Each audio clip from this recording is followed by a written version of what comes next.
Okay, I want to show you guys a problem I've been having with this Ranger. This is a 700 Polaris Ranger 700. All right, I'm just gonna go ahead and kick this on. Now, first off, this thing's a little bit dim, pretty standard. Let's see if I can get this going without turning it on. All right, looks like it's not gonna. All right, yeah. So there you go. You see how it's flashing fuel, empty. So right now it's reading basically empty. It says it needs fuel. So I'm gonna go ahead and take out the fuel pump, look at it, and see what we can do. Okay, to take out the fuel pump, you need to get access to it. It's underneath the seat. There's gonna be a pin right here, a pin there, and two clips in the back that it slides into. So we'll just pop this one up. Pop this one over here up, and then pull it out. Comes out like this. Right, here's your fuel pump. What you're going to want to do is clean this area off. I kind of already cleaned it up, so it's okay. It's not perfect, but you don't want a bunch of debris to fall into your fuel tank. What you're going to need to take this off is a Phillips head screwdriver, and then you're just going to want to take these clips off. So let me show you guys real quick how to do that. Okay, so what you want to do is take off this clip. It's just a little clip right here. Put your fingernail under, pull off, and it's just the wire harness for the sensor. Next, you're going to want to take off this fuel gate, or this fuel line, and you just click these together and push out, and the green thing pops up, and then you just pull it out like that. The little fuel's going to come out. That's pretty normal. Set it off to the side. You don't want to get any debris in there. Then you should remove the 6 screws. They're Phillips.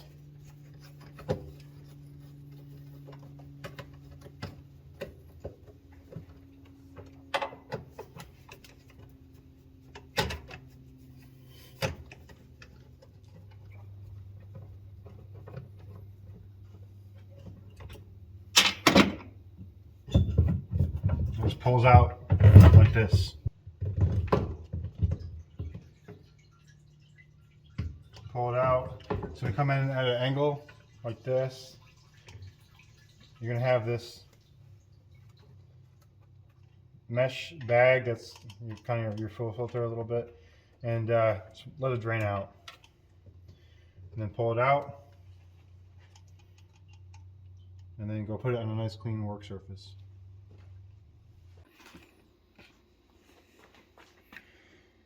Okay, so we got fuel pump off. This is the float valve. This is what tells you if it's on or not, or if the gas tank is full or closed. It sits in here like this. Lays down, that means empty, half full, all the way full. This little guy is supposed to float. So we're going to take a look at this, see if we can get this off, kind of go from there, and see how it's supposed to come off.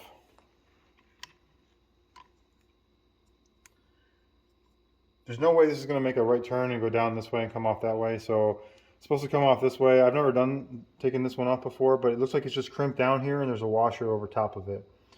So what I'll do is I'll just take a pair of pliers. Of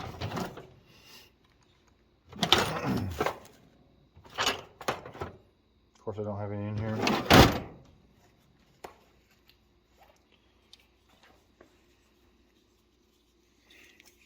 Take a pair of pliers here, and I'm going to try to uncrimp that down a little bit. Nothing ridiculous. Now I'll just pull this valve off just like this little float valve, and then I got a little glass gasoline. We're going to just drop this in here and see how it works. All right, you see how it's kind of already submerged and basically sinking? It means it's not working.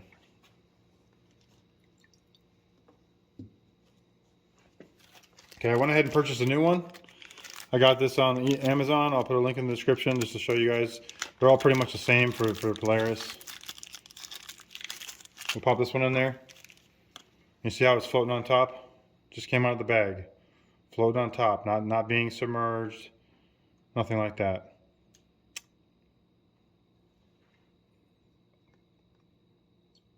All right. Let's go ahead and put this on. We'll just slide it in here. And we can't just leave it in here like this, it'll fall off. So what we have to do is bend this or put on like some kind of washer and crimp it like they did before, but we can't reuse this washer. It's not, it's not reusable. It's pretty much done. So what we're going to do is we're going to attempt to bend this, and we'll see if we can just get a little bend on it.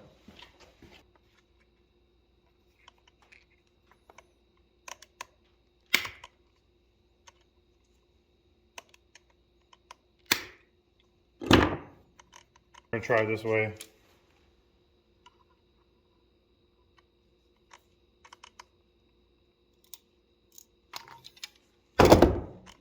All right, it's on there. It ain't coming off. Should be good.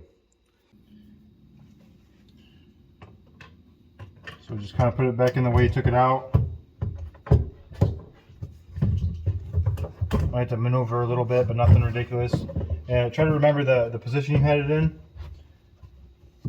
This is the position we had it in. I'm pretty sure something like this. And then just put your screws back in.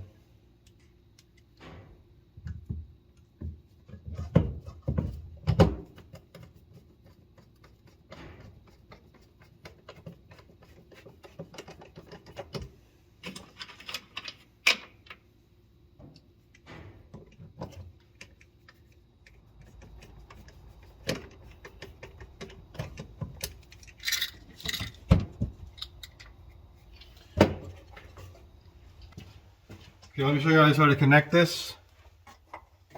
So first things first, you're going to want to make sure this overflow valve or overflow hose is tucked back down in here where it needs to go. You're going to put this on by just pushing down on it and pushing on the green clip. Make sure it's secure. Same thing here with the electrical connector. These are easy. They're pretty standard too. You just clip them together, give it a little pull, make sure it's on there. Okay.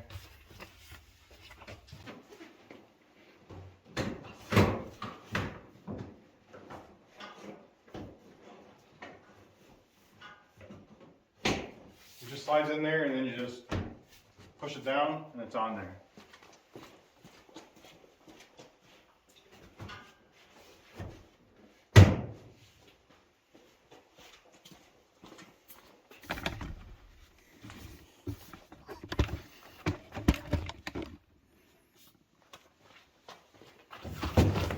Let's turn it on.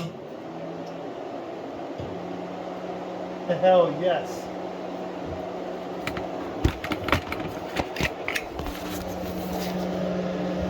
So, hard to tell, but it's there.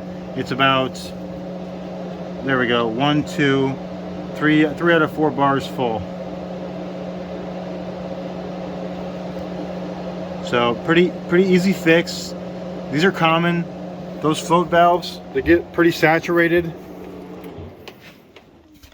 with holes in them over time. This is the original more than likely. And as you can see, it sinks. So, as this fills up with gas, it's just going to sink to the bottom, so it's going to always show that it's empty or flashing empty because it needs gas, basically. Anyways, that's how you fix one of these things. Just wanted to show you guys how easy it is. It took me about 20 minutes, and mainly most of that was me just setting up video equipment. But this is an 07 Polaris Ranger 700. Now this will work on models, I think 07 to 09 for this specific float valve that I'm going to link in the description. Other than that, you can pretty much Google them, find out. It's pretty easy. Also, on top of the, let me show you this real quick. On top of the fuel pump, there is a part number. So if you just type that part number into it's right here. This one's on a sticker, and the sticker's kind of coming off, but there's a part number there. If you type that part number into the Polaris website or into Google, you can find lower assembly units that go on that, such as the float valve and other things. But that's the next higher assembly for the float valve. It would be the pump. Anyways, if you guys like these kind of videos or you learned something, hit the like button, leave a comment, subscribe for more videos. Thanks.